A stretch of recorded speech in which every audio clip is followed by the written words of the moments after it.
So I'm going to make it easy on me and stay in the same file, but just create new artboards. So I'm going to go to File, Document Setup. I'm going to go to Edit Artboard. So I'm going to be able to create a new artboard. I'm going to create it the same size as this, but I'm going to end up doubling it. So now I'm going to go to Edit Artboards again. I'm going to, Document Setup, Edit Artboards to adjust my artboard. I'm going to double the size. And you'll have exact sizes for the sticker if you go through the manufacturer. Okay, so this is going to be the back. So that's actually going to be upside down. So I'm going to go ahead and flip all of this upside down. So I'm going to select all, go to Object, Transform. I'm just going to do a 180 rotate. I could do it manually, or I can just do it exact like that and do a rotate. Or I could just take this tool and rotate it that way. So that will be upside down. And now we got to go grab our right side up portion.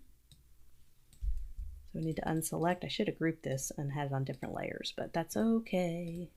We all have our own way to do stuff. It's not always perfect. So instead of copying this, I'm just going to drag it up because we no longer need it on the bar anymore. I'm going to bring that up here. I need to make sure I double it. Of course, I don't have the exact sizing because I'm kind of doing this as a kind of a personal project. So I'm just going to make sure I get pretty close just to show you guys. You would have the exact size and pop it in the document. Okay, and so now I would ask the manufacturer kind of where does it fold, and he'll tell me, oh, it folds 5 inches or whatever measurement you use, so it folds 5 inches on the top.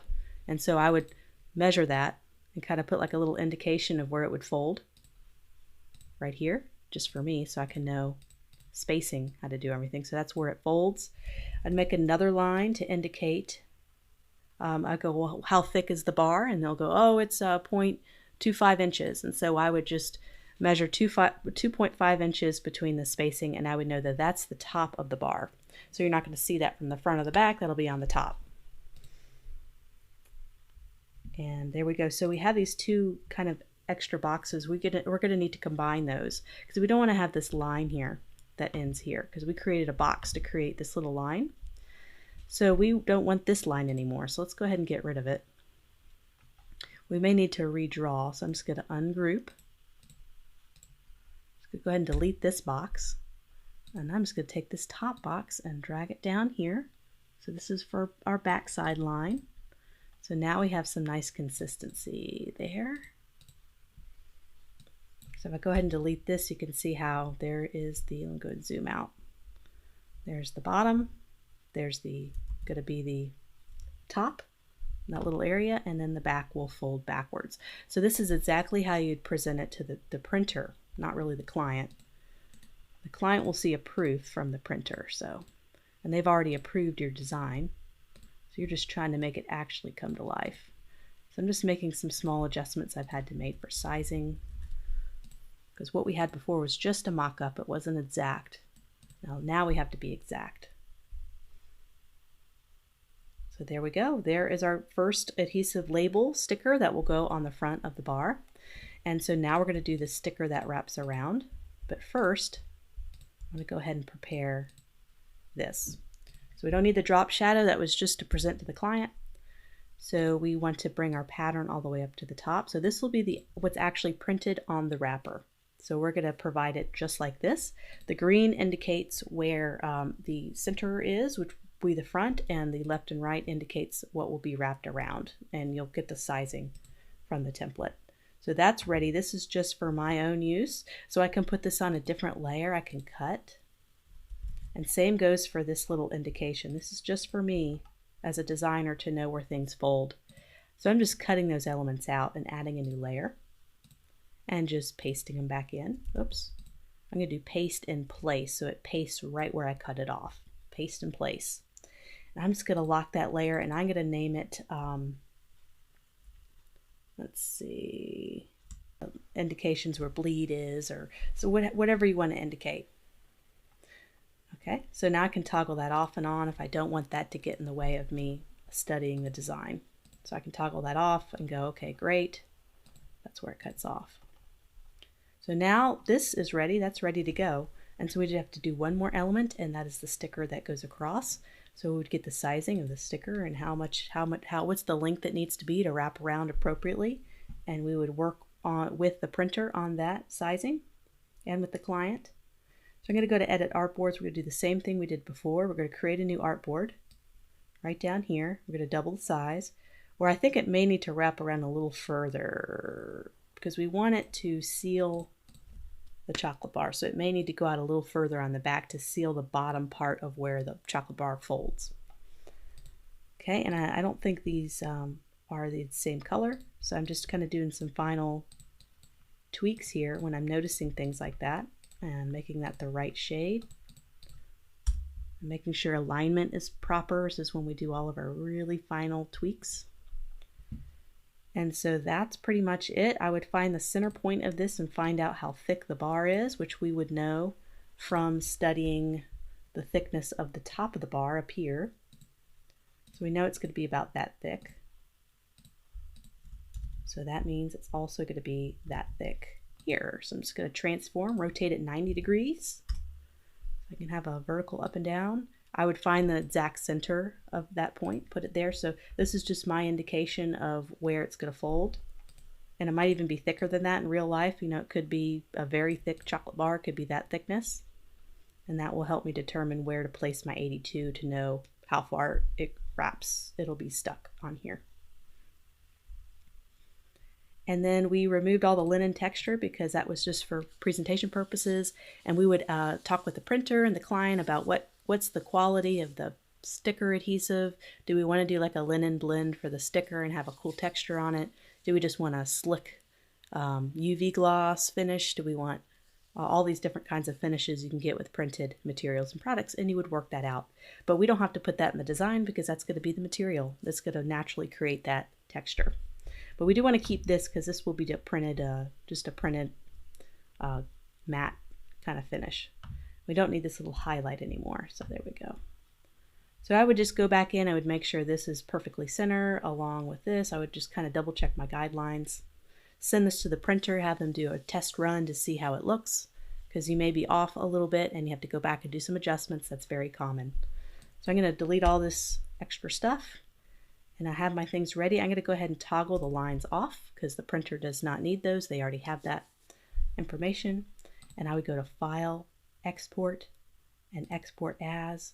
You could do a couple things. A lot of times they like to have a vector file, so send them an EPS and they would just have this file and they'll be able to adapt it to get it print ready. Or you could do a PDF. Let's see, File, Save As. There it is, PDF. Go ahead and send that to my desktop. And I'm going to go ahead and unclick Preserve Illustrator Editing Capabilities because that makes the file very, very large. And since this is press ready and ready to go, you don't need to have editing capabilities unless the printer requests like an EPS, and that will give them editing capabilities. So let's do, I have a press quality, so let's do that and then unclick. You can click on that. It just gives them the ability to go in and edit it, but if this is final, we don't need to edit it anymore. We don't need trim marks unless they request it. They may need trim marks around this wrapper. And so let's say they need a 1/8 inch bleed around the wrapper. Let's go ahead and add that just to kind of see what we're doing here. So document setups, you can add a bleed. Let's say that's 1/8 of an inch. Of course, you may have centimeters. And it adds 1/8 of an inch to that. So I'm just going to go ahead and just make sure my document extends all the way out past the bleed so that when they print it, they can trim that little bit of extra off and have a nice smooth cut. Same thing with this. So I'm just going to drag it up, drag it down, select the next object below, which is our red background, bring that down and bring that up. Okay, so now we can export. And here's where, okay, so they may not need bleed on the adhesive stickers, but they may need it. If they do need bleed on the stickers, then then that's great. Adding bleed to the when you add bleed to one document, it adds bleed to all the artboards, even if you don't need it on a certain artboard. So if you find out that your stickers don't need bleed, then you can open up a new document and put your stickers there and not have the bleed.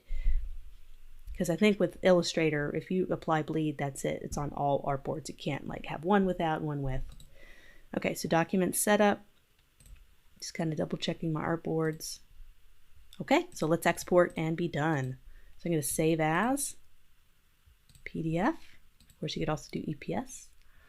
Whatever they request. Press quality. I'm going to uncheck that to keep the file size down.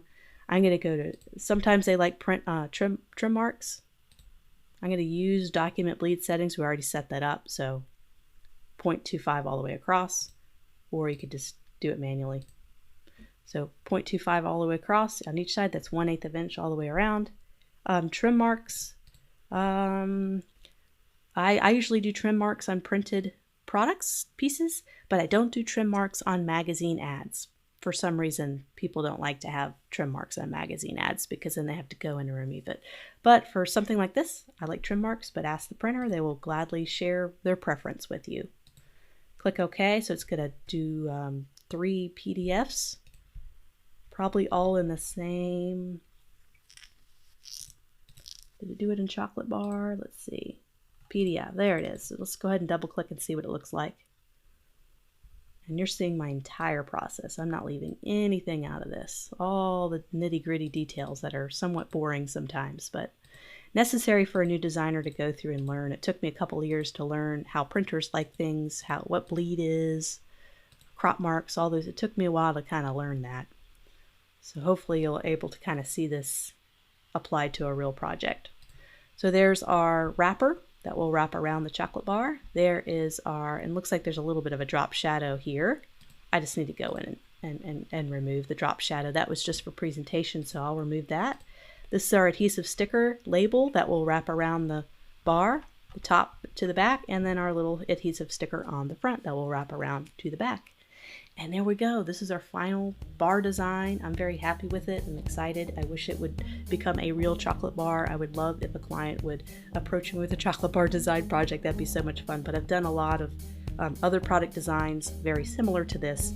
So this is the process roughly that I would go to. So thank you for staying tuned. I know it was a little bit of a longer course or lessons to kind of go through this project, but you get to see all the nitty-gritty details of a real practical project that you would have a good chance of doing in your job.